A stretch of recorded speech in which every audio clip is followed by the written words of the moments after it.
He vanished without a trace while walking home from school in 2003, a mystery that haunted a town for 2 decades. Then, in 2023, workers uncovered something in an old sewer drain that no one expected. What they found reopened wounds, shattered silence, and stunned the nation. You won't want to miss this story. But before we dive in, don't forget to like and subscribe so you never miss a video like this one. I remember that day in 2003, like it was etched into my mind, with the sharpness of winter frost and the faint scent of autumn leaves. Jamie, my little brother, was 12 then, full of energy and curiosity, with a mischievous grin that could light up the darkest days. He had left school just like any other afternoon, his backpack slung low, sneakers scuffing against the cracked pavement as he took the usual route home through the quiet streets of our neighborhood. The sun was starting to dip behind the trees, casting long shadows over the sidewalks, and the air held a crispness that whispered of approaching fall. Jamie had waved at me from across the road, a flash of bright blue in his jacket, and I waved back, thinking he was just a few minutes from home. But those minutes stretched endlessly, and when the dinner bell rang and Jamie still hadn't shown, worry began to creep into the house like a cold draft. My parents called the school, the neighbors, the police, but no one had seen him since he left the schoolyard. The streets he walked were familiar, safe, or so we believed, lined with houses where everyone knew each other's names, and children played freely until dusk. I retraced his steps in my mind past Mrs. Carter's garden bursting with late blooms, the corner store where he sometimes stopped for a treat, the old oak tree that marked the halfway point home. But in reality, it was as if he had vanished into thin air. There were no footprints leading away, no sounds of a struggle, no sign of him anywhere. It was a silence that felt heavy, unnatural, as if the world had swallowed him whole and refused to cough him back up. My parents' faces changed from confusion to panic, then to a desperate numbness as hours turned to days and days to weeks. The house felt empty, a shell of memories and unanswered questions, and I clung to the hope that Jamie would walk through the door, laughing and full of stories about why he was late. But that hope flickered and dimmed with every passing day. I remember sitting on the porch that first night, clutching his baseball cap, the one he wore every day, soft and smelling faintly of rain and grass. I pressed it to my cheek, wishing it could tell me where he was or bring him back. The neighborhood whispered rumors. Some said he'd run away. Others feared something worse, but I knew my brother. He wouldn't leave without telling someone. The space he left behind wasn't empty. It was filled with questions that kept me awake, that chased me through every dream and waking moment. The route Jamie took home was a simple one, but that day it became the last stretch anyone saw of him, a path that led to silence and heartbreak. The world went on. But for us, time froze the moment Jamie disappeared, and every shadow seemed to hold the weight of his absence. That day marked the beginning of a journey I never wanted to take, a search for truth in a sea of unknowns, a sister's promise never to forget the boy who vanished while just walking home from school. The day Jamie disappeared, the whole neighborhood seemed to hold its breath, as if the usual hum of life had been cut short by an invisible hand. The streets he once walked so freely felt suddenly strange and hollow, empty of the laughter and footsteps that had filled them just hours before. From dawn until dark, neighbors poured into the streets, their faces tight with worry, eyes scanning every corner, every alley, every tree line, as if willing Jamie to reappear. Flyers with his photo and hopeful pleas for information were plastered on lampposts, storefronts, and community boards, fluttering in the breeze like desperate prayers. The local grocery store was transformed into a makeshift command center where people gathered, trading fragments of sightings and comforting one another, their voices low but urgent, carrying the weight of fear and hope tangled together. Volunteers organized search parties, trekking through the nearby woods and empty lots, calling Jamie's name into the wind, the echo returning only silence. I joined them whenever I could, my throat raw from shouting his name, heart pounding with each step that led nowhere. The police followed leads, questioned witnesses, and scanned the neighborhood's every shadow, but nothing concrete emerged. Each unanswered call, each cold lead, chipped away at the fragile hope that kept us going. At home, the silence was heavier than ever. The walls seemed to absorb the worry, the rooms feeling larger and lonelier without Jamie's presence. My parents sat glued to the television, watching the news cycle repeat the same story, the same photos, the same questions. The days bled into nights, and still, Jamie was nowhere to be found.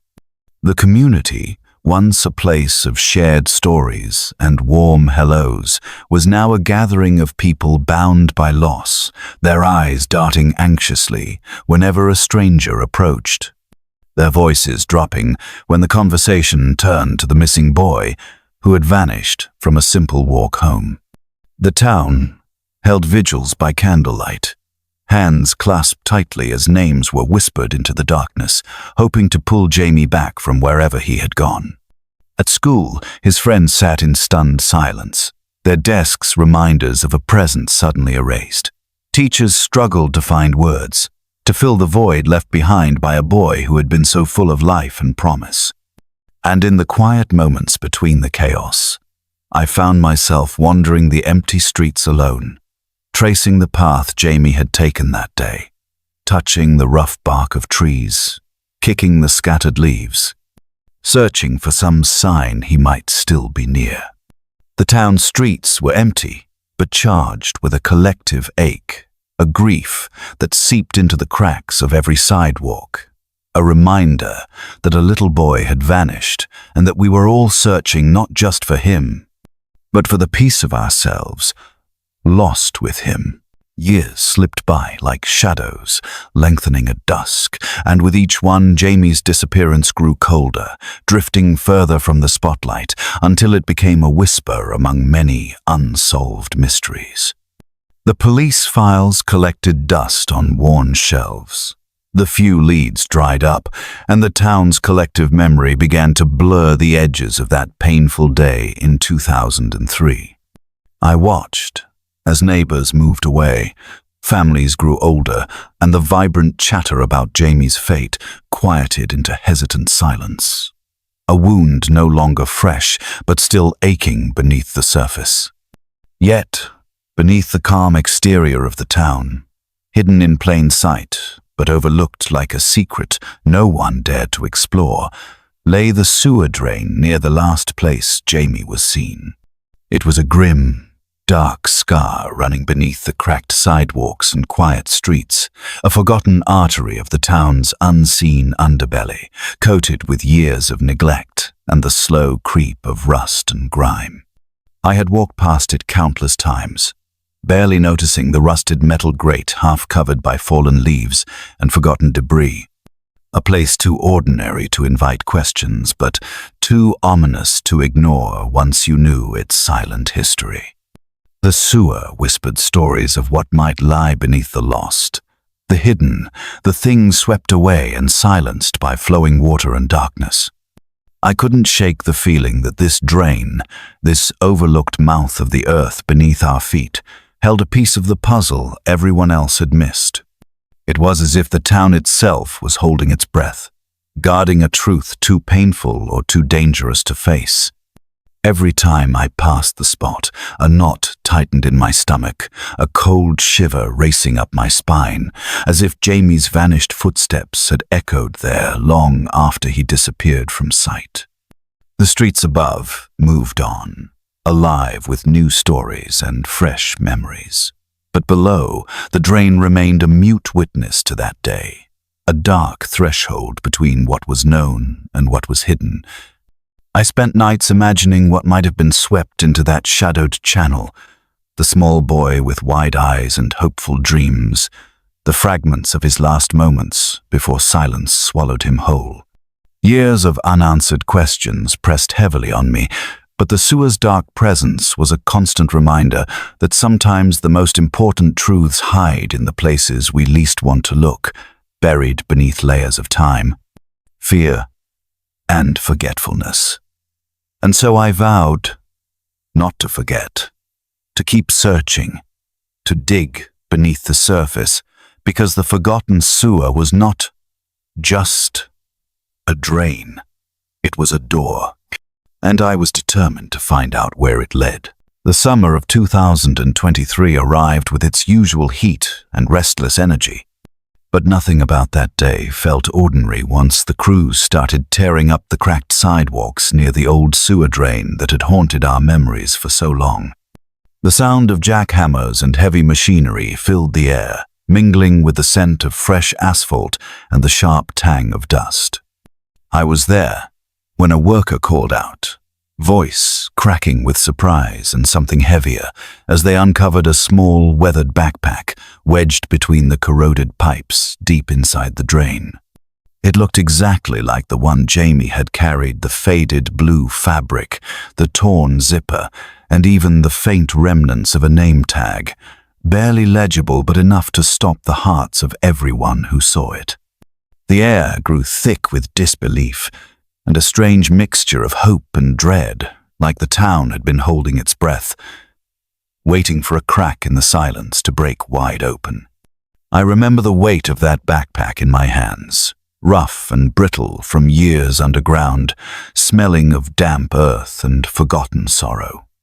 It was as if time had folded in on itself, carrying Jamie's story with it, preserved in that small, silent vessel. The discovery brought a flood of memories rushing back: his laughter, his scuffed knees, the way he'd rush home from school eager to share his latest adventure. But it also raised 1,000 questions that cut deeper than any wound left unhealed.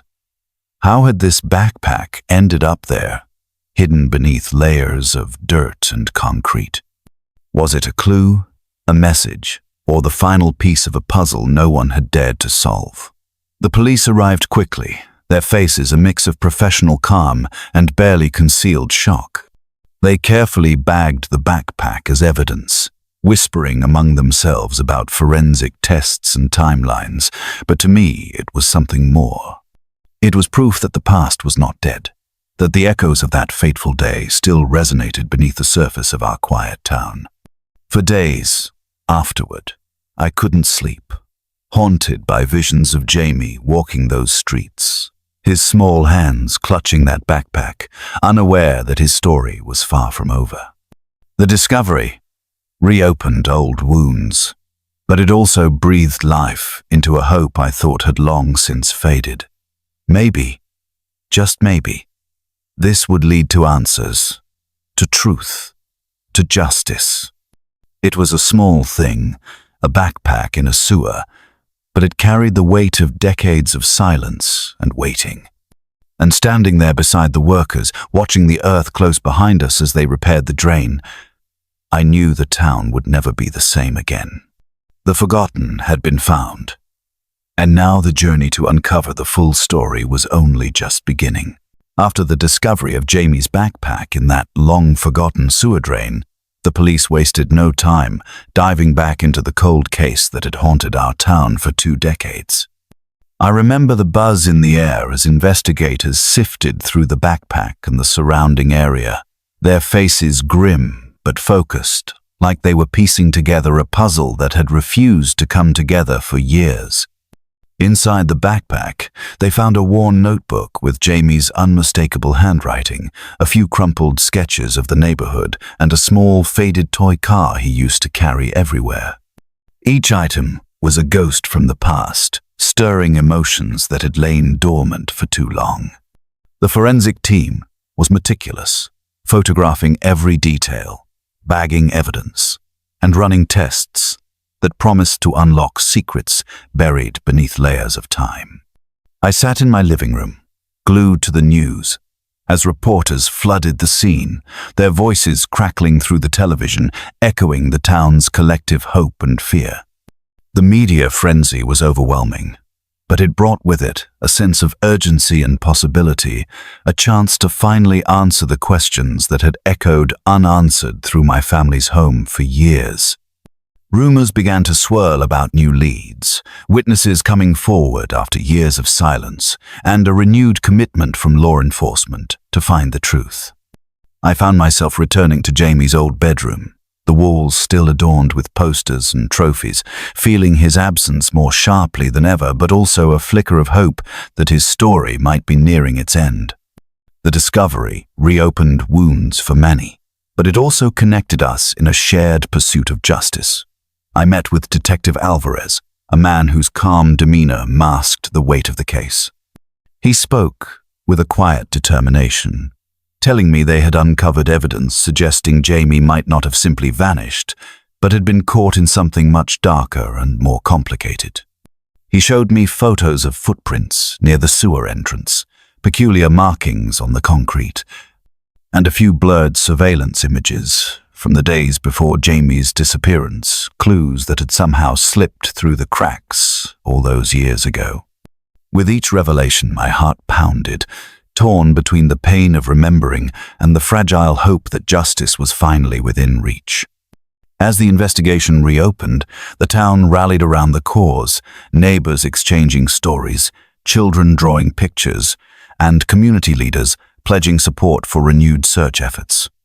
Yet beneath the excitement lurked a cautious skepticism born of too many disappointments. Still, every small detail mattered now. Every fragment of evidence was a thread leading back to Jamie, back to the day he disappeared, and forward to the possibility of healing a family shattered by silence for far too long. The journey ahead was uncertain and fraught with shadows, but for the first time in years, it felt like we were no longer alone in the dark. The day Jamie's family came back together felt like the weight of 20 years pressing down all at once, a mix of hope and pain swirling through the air like a storm about to break. I watched as faces worn by time and sorrow reunited in the living room where memories lingered like dust on forgotten furniture, their eyes heavy with stories that hadn't been told, and regrets that had been carried silently for too long. His mother clutched a faded photo of Jamie, her hands trembling but her resolve steady, while his father's jaw tightened, eyes fixed on the floor as if willing the years to rewind and erase what had been lost. Siblings who had grown apart in the silence hesitated at first, their voices catching as they shared memories, some joyful, others painfully raw, as if trying to stitch together a family frayed at the edges by absence. The house itself seemed to hold its breath, the walls echoing with echoes of laughter and tears from the past, the quiet that had settled there now broken by whispered confessions and long overdue apologies. I could feel the weight of unspoken words pressing down on us all, the tension of years of silence unraveling in fragile threads, ready to be woven into something new. There were moments when anger flickered sharp and sudden like lightning cracking through the sky, as old wounds reopened and blame sought a place to land. But beneath it all, there was a current of love, raw and fierce, binding us even in the pain. We shared stories of Jamie's laughter, his stubbornness, the way he used to chase after us with wild eyes, and a grin that could light up the darkest room. Tears flowed freely as the memories danced between us, a bittersweet reminder of what was and what might have been. The family portraits that had gathered dust were pulled from shelves, placed in the center of the room like offerings to the past, each image a piece of the puzzle we were desperate to complete. As night fell, conversations deepened, moving beyond sorrow into plans for action, how to push forward with the investigation, how to hold on to hope without losing ourselves to despair. There was talk of gathering neighbors, speaking to old friends, reopening old leads, and demanding the answers that had been denied for so long. Through the pain and the tears, a fragile strength emerged, a shared determination to honor Jamie's memory by seeking the truth, no matter the cost. That night, as the house settled into quiet once more, I knew that this reunion was more than just a gathering of family. It was the first step toward healing, a fragile beginning in a journey fraught with shadows, but also illuminated by the unyielding light of love and hope.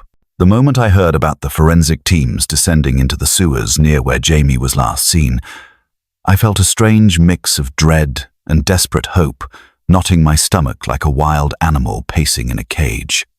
I remember standing by the barred entrance, the heavy metallic scent of damp earth and rust hanging in the cold air as technicians crawled into the narrow, shadowed tunnels that had swallowed so many years of silence. The sewers, dark and claustrophobic, felt like a labyrinth holding onto secrets with an unforgiving grip, each drip of water echoing like a heartbeat, counting down time lost. The teams came back with their findings, odd symbols scrawled in charcoal on the grimy concrete walls.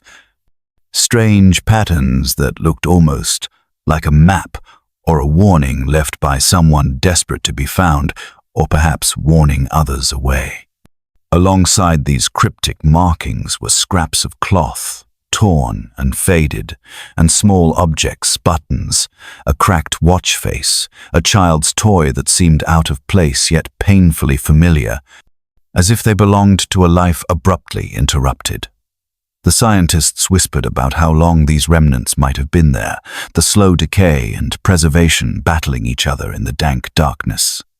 I could picture Jamie, or someone else, forced into that underground world, the cold pressing in from all sides, breathing heavy in the silent tunnels, hoping for rescue or escape.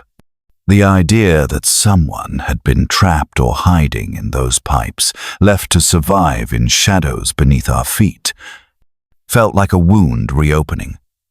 A truth so raw, it cut through the years of numbness we'd built around his disappearance. I pressed my fingers against the cold iron bars, wishing I could reach down and pull him out, wishing I could unravel the tangled threads of silence that had kept us apart for 2 decades. Every cryptic symbol, every misplaced item, seemed like a whispered message from the past, pleading for recognition, for justice, for a voice in the dark. The experts speculated endlessly, their faces drawn and pale under the harsh lights, piecing together timelines and possibilities, but the truth felt elusive, hiding just beyond the reach of reason. I thought about the cold, the darkness, the isolation, and the fierce, fragile hope that someone down there was holding on to life and memories, waiting to be found. That night, lying awake with the weight of the day pressing on my chest, I wondered how many secrets those sewers had swallowed, and whether we had the courage to face what might be hidden in their depths. The markings and remnants were more than evidence. They were echoes of a story still being told, a cry that refused to be silenced, and a promise that the search was far from over. Going back through the old witness statements felt like opening a dusty, forgotten book whose pages held fragments of a story long left half-told. But as I read each carefully typed line, I realized how many cracks and gaps had been left in the record, spaces where fear, confusion, or forgetfulness had filled in with silence. I found myself holding on to every vague recollection, every hesitant phrase, like they were lifelines thrown across the years to bridge the distance between what was lost and what might still be found. Then came the new interviews, voices from the neighborhood who had never spoken before or whose memories had only just begun to stir. Some remembered fleeting glimpses, a figure lurking near the sewer entrance, shadowy and quick, eyes flickering with something unreadable. Others spoke of strange sounds late at night, whispers that didn't quite belong, footsteps that vanished before they could be followed. Each new detail, no matter how small, felt like a flicker of light in a room long plunged into darkness. I sat with these stories, imagining the fear and desperation of that day, the way the shadows might have swallowed a boy's footsteps and replaced them with silence. One witness, a woman who'd lived down the street, described seeing a man unremarkable at first glance, but with a certain coldness in his stare, watching from behind a cracked fence. Someone who didn't belong, but had been there long enough to become part of the unseen backdrop. Her description sent a chill through me, the idea that someone so close, so ordinary, could have held a secret that kept my brother hidden for 20 years. There was a strange weight in those memories, a mixture of regret and fear, as if the witnesses were still grappling with the roles they played, however small, in a tragedy that stretched beyond comprehension. The more I listened, the more I realized how easily a community could forget what it wanted to hide, and how much courage it took for someone to come forward with half-remembered truths that might reopen old wounds. The investigation began to feel less like a search for facts, and more like piecing together a collective conscience, a mosaic of guilt, grief, and hope. I thought about the boy who had vanished, the family fractured by silence, and the years stolen by shadows lurking beneath ordinary days. These witnesses, old and new, became my guides through the labyrinth of memory, each story a thread pulling me closer to the heart of the mystery. And with every name, every face, every trembling voice, I felt the invisible walls around the truth begin to crack, as if the weight of forgotten memories was finally too heavy to bear alone. I knew then that this wasn't just an investigation, it was a reckoning, a chance to bring light to the shadows and give my brother's story the justice it had long been denied. I never expected the call to come after all these years, a voice trembling with the weight of memories too long buried. But when it did, it pulled me back into a world I thought I had left behind. The retired detective on the other end had spent decades chasing shadows, his life quietly consumed by the case of Jamie's disappearance.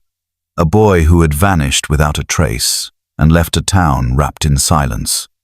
He spoke cautiously, almost as if the very mention of the name would stir ghosts best left asleep.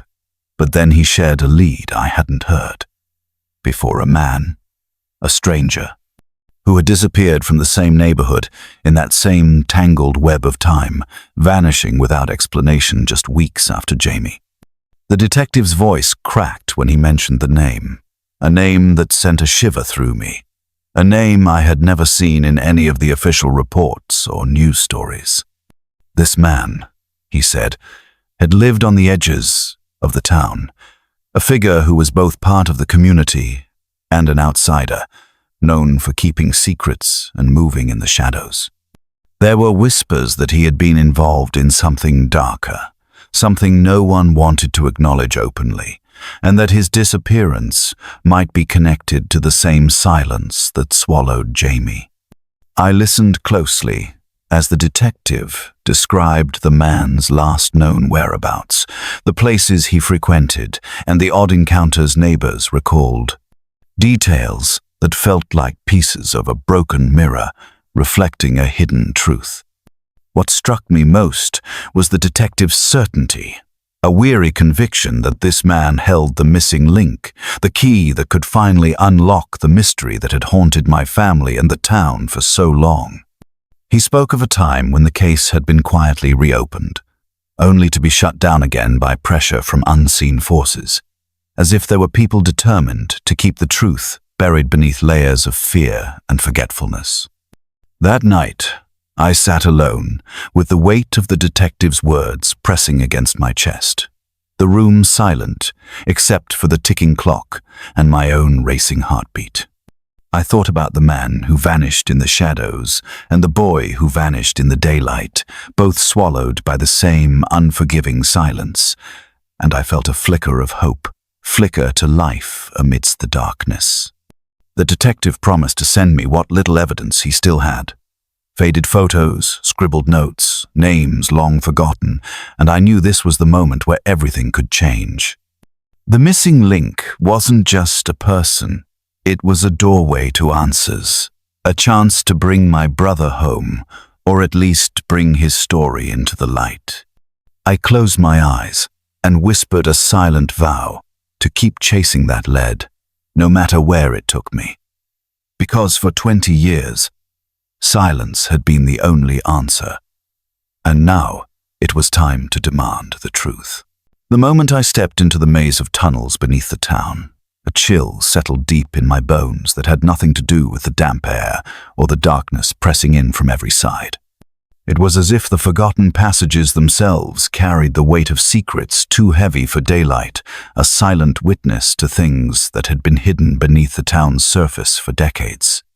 The walls, slick with moisture and layered with peeling paint, echoed every footstep like whispers from the past, and the air smelled of rust and old earth, thick with dust disturbed by years of neglect.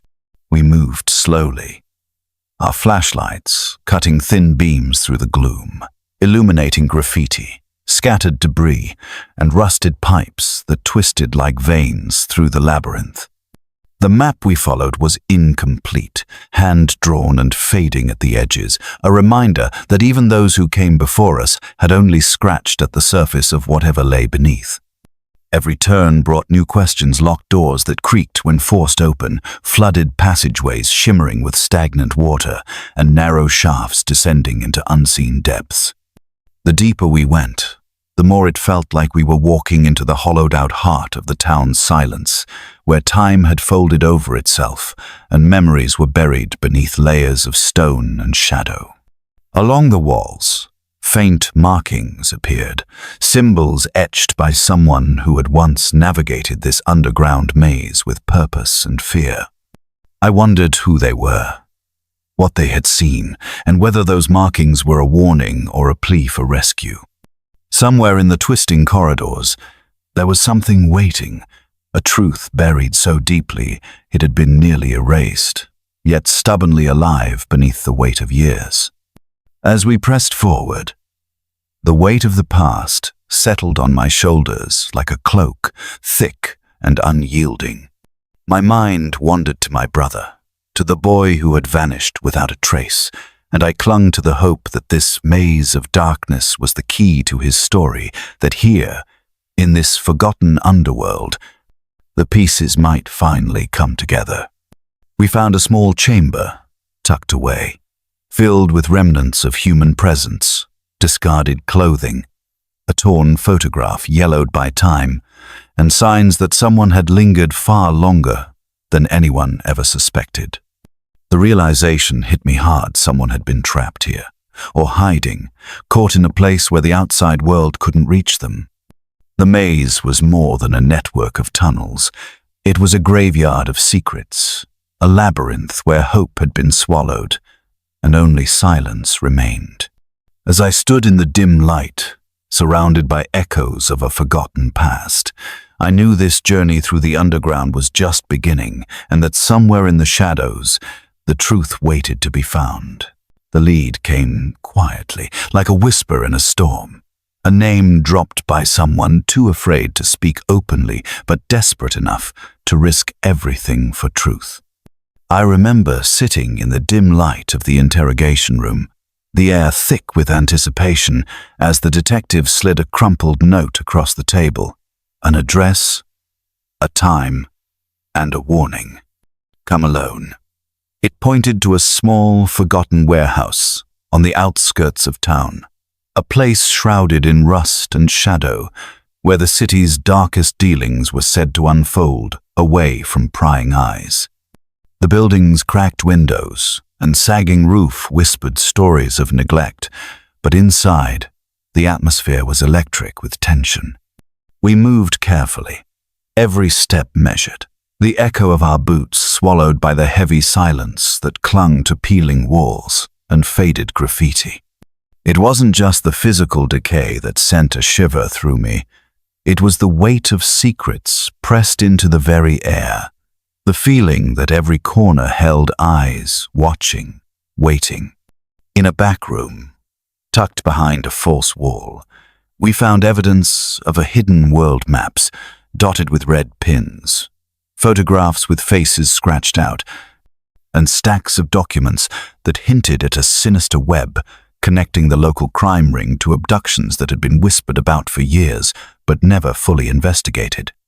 The realization settled over me like a cold fog. This was no random crime scene, but a nerve center for something far more calculated, a place where fear was currency and silence was bought at a steep price.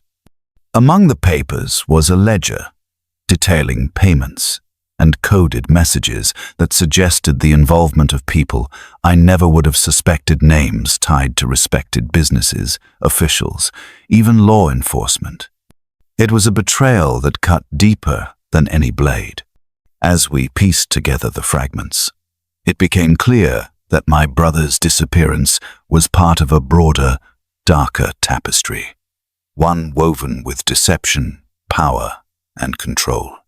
The room felt smaller, with every revelation, like the walls themselves were closing in to keep the truth locked away forever. I thought about the families still waiting for answers, the children lost to shadows no one dared to confront, and the cost of silence paid in years of grief and unanswered questions. That night, beneath flickering fluorescent lights and the distant hum of the city, I understood that this secret meeting place was a crossroads, a point where courage had to outweigh fear, where speaking out meant risking everything, but staying silent meant losing even more.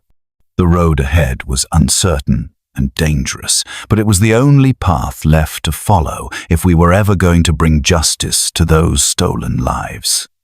And so, with the weight of generations on my shoulders, I vowed to chase the truth wherever it hid, no matter the cost.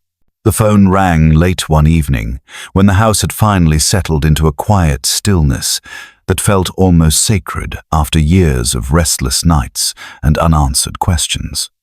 I hesitated before answering, the weight of hope and fear twisting in my gut like a knot I couldn't untangle. When the voice came through soft, cautious, almost trembling, it was like hearing a ghost speak from a place I thought was forever lost. The caller claimed to have seen Jamie, alive, just months ago, in a part of town we had long since stopped searching, a place shadowed by rumors and danger that no one wanted to acknowledge.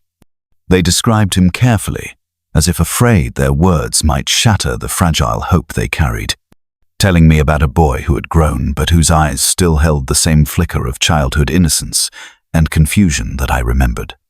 But the story wasn't just one of survival. It was a map of darkness, of whispered threats and shadowed corners where fear lived and truth died. The caller spoke of people who watched him, who kept him silent with promises and pain, a prisoner not of chains, but of silence and isolation. I felt the room close in around me, the past and present colliding in that one moment as the voice revealed a world beneath the surface, a hidden network of secrets and lies that had swallowed Jamie whole.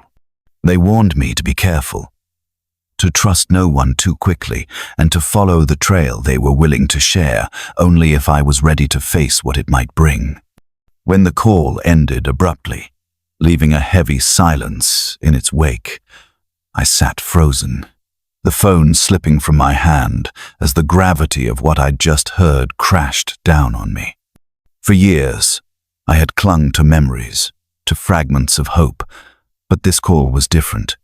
It was a door cracked open, a whisper turned into a scream, a lifeline tossed across an ocean of despair. I knew that chasing this lead would be dangerous, that it would force me to confront the darkest corners of our town and the shadows in my own heart. But the chance to find Jamie, to hear his voice again, was a light too bright to ignore. I reached out to Warren immediately, my hands shaking as I relayed every detail, every word, every warning. Together, we prepared to step into a world where the lines between victim and captive blurred, where survival was a silent battle fought in the shadows. That night, as I lay awake replaying the call in my mind, I realized that the story of Jamie's disappearance was far from over. The survivor's voice had broken the silence, and now, the truth demanded to be heard. The moment the forensic report came back, the room felt like it contracted, the air thick with a mix of dread and relief that I wasn't sure how to untangle. The DNA found deep inside that forgotten sewer drain was Jamie's undeniable proof that he had been there, that the dark silence we'd lived with for so long had a name, a body, a place. The cold, clinical words on the page shattered what little hope had remained, while also igniting a fierce determination to push beyond the tragedy. It was no longer just a missing boy or a cold case. It was a story etched in every fiber of his DNA, woven into the shadows beneath our feet. The discovery sent ripples through the town, and the investigation team, drawing new eyes, new resources, and fresh urgency. But it also opened doors to questions no one wanted to ask who else had been there. How long had he been trapped? And most terrifyingly, who had left him there and why? I found myself retracing every memory, every clue, every piece of evidence with new eyes, looking for the patterns that had been obscured by time and fear. The forensic breakthrough was a beacon in the darkness, but it revealed how much deeper the shadows ran beneath the surface of the familiar streets I thought I knew. As experts scoured the evidence, analyzing fragments of fibers and residues alongside the DNA, the investigation began to pull back the curtain on a hidden underworld, one filled with tunnels, secrets, and whispers of a network no one had dared to name aloud. I spent nights lying awake, imagining Jamie's final hours in that cold, forgotten place, picturing the boy I knew, scared but fighting, desperate for someone to find him. The weight of the discovery pressed heavy on my heart, but it also gave me a sliver of hope, a promise that the silence was finally breaking. This was no longer a question of if we would find the truth, but when and how we could bring justice to a story too long buried. I knew the path ahead would be painful, filled with confrontations and unspoken horrors, but I was ready. For Jamie, for my family, and for the countless others who had been lost to darkness. This was our final breakthrough, the moment where the past could no longer be hidden, and the truth, no matter how brutal, would be uncovered at last. The moment the news broke, it felt like the whole world was watching. The story of Jamie's disappearance and the haunting discovery in the sewer drain no longer confined to whispered conversations or old newspaper clippings gathering dust in forgotten drawers. Overnight, our quiet town became the center of a national storm, cameras flashing on every corner, reporters flooding the streets, and the familiar faces of anchors delivering the story into millions of living rooms. It was overwhelming. A tidal wave of questions, opinions, and demands for answers that made every private sorrow suddenly public. The media painted pictures of the missing boy, the brave family, and the relentless investigators who had refused to let the case fade away. Social media erupted with hashtags and calls for justice, strangers from across the country sharing their own stories of loss and hope, creating a chorus of voices united by grief and determination. The pressure on the authorities was immense, with every news cycle demanding progress, transparency, and accountability. Suddenly, the old cold case was thrust into the spotlight, the quiet backroom conversations replaced by televised hearings and public statements. I felt exposed, like our family's pain was being pulled apart for everyone to see, but beneath that discomfort was a fierce gratitude finally. The story that had haunted us for decades was no longer ignored. Public outcry forced the police department to allocate more resources, bringing in new specialists and reopening lines of inquiry that had been long closed. Politicians spoke out, promising reforms and support for missing persons investigations, while advocacy groups rallied around Jamie's name, ensuring his story would not be forgotten. But with the spotlight came scrutiny and criticism. Old wounds reopened, and family secrets dragged into the light. It was hard to navigate the shifting tides of sympathy and suspicion, to balance the personal grief with the public narrative being written in real time. I learned quickly that the national attention was a double-edged sword, a beacon of hope and a source of pain, but necessary all the same. I watched as the story sparked conversations about systemic failures, about the need for better protections for children, and about how the voices of families like ours could no longer be silenced.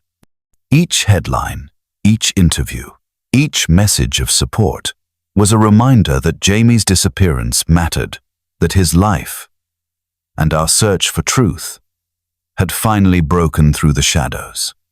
And while the path ahead was uncertain and the healing still far away, the national spotlight had given us something precious. The chance for justice, for closure, and for a new chapter to begin, no longer defined by absence, but by the promise of truth finally coming home.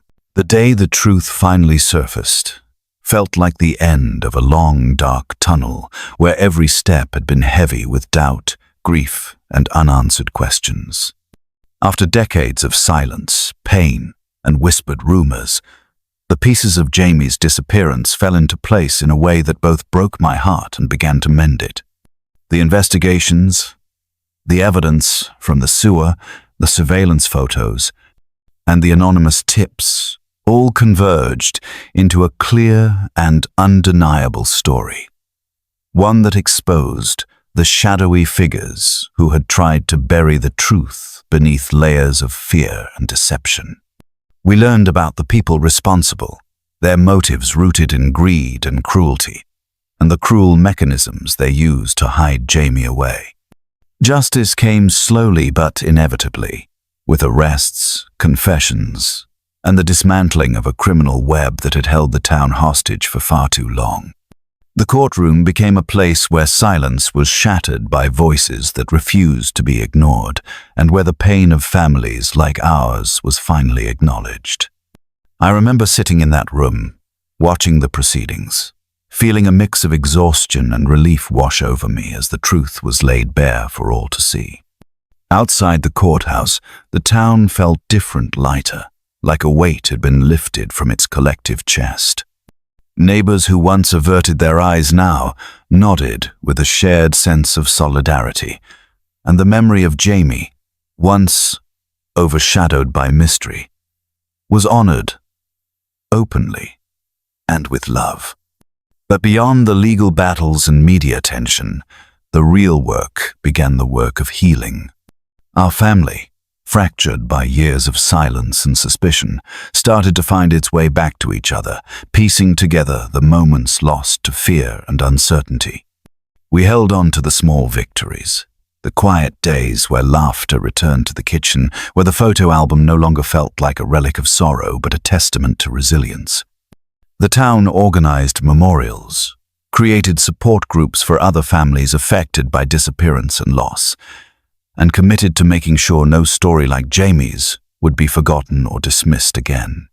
For me, healing meant learning to live with the pain without letting it define every moment, carrying Jamie's memory forward with pride and a fierce hope for the future. His disappearance had once seemed like a wound that would never close, but now, in the light of truth, it became a scar, a reminder of the darkness we survived and the strength we discovered in each other. As I stand here today, looking back on that long journey, I understand that while some answers brought sorrow, they also brought peace. Jamie's story was no longer a question mark lingering in the shadows, but a chapter of courage, love, and justice written into the heart of our town forever.